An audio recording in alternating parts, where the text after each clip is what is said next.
calculus class. But that's okay, because I do understand how much growth you had in writing.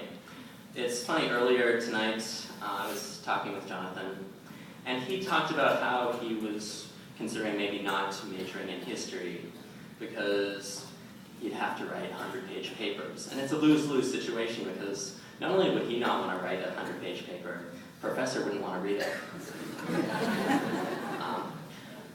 So I was thinking about it, and I thought, well, that sounds like Jonathan. He really took to heart one of the first lessons I taught him. Most of my students have heard this before. I always say that the best mathematicians are lazy. And he knows what that means. He knows that it means that you find the right shortcuts so that you can spend your time working on the things that are really important to you, the harder things. And I saw that not in my math classes this year, but in the personal projects classes. He did some really amazing projects this year. But what really stood out to me was the 5th session, when he had to reflect on the Esslers. And when I told him he was going to have to write a paper, and this paper was probably going to be 10, 15, maybe 20 pages, he got really upset. He started to panic. He said there's no way he's going to be able to get through it. By the end of the session, he had a paper that was solid and long, and it wasn't difficult for him. Writing really is not a problem for him, and whether he goes into history or law, he's going to do just fine. He's assured everyone he's not going to be studying dance. Everyone, both his family and everyone here at Orion, are really proud of Jonathan. He's going to be doing some great things next year at St. Mary's. So I'd like to take this opportunity to present Jonathan Flynn.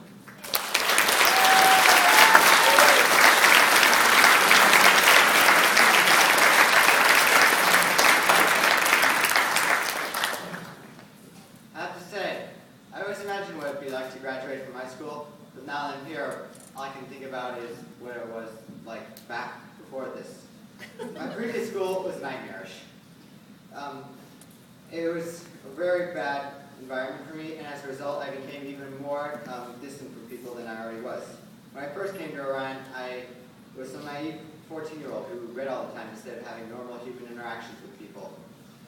And by my last 2 years at Orion, I've learned how to make actual conversations with people instead of giving single syllabic responses. Another thing, as you'll know, that's improved in my time at Orion is my writing. When I was a kid, I will not lie, as Mr. Gerson says, I felt writing to be a form of torture. But as time went by, my paragraphs got longer, my sentences got better constructed, and my drafts overall improved. There are a million things I could tell you that I improved over my time at Orion, but all you really need to know is that the parents, staff, everyone made sure that I would not lose any opportunities to do whatever I wanted. My parents helped especially along the way. They never lost faith in me even when I did, and I owe them more than I can say. Another ally was one I thought I'd never have, my peers. Before I came to Orion, I spent most of my time in a quarter, literally. But now I've had real conversations with several of my peers, whether he was discussing historical or literature theories, or he was discussing things that I will not repeat on this stage. I'm thankful to so many people for so many things. I don't know how I can say this in a speech, but I know the real way I can express my gratitude towards them is to take the opportunities that they've given me over these 4 years and figure out what I want to do with my life in college.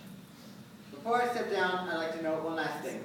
Because of my previous school experiences, I can say that this is the first time that I'm able to leave a school happy and content with what has occurred at it. Thank you for everything.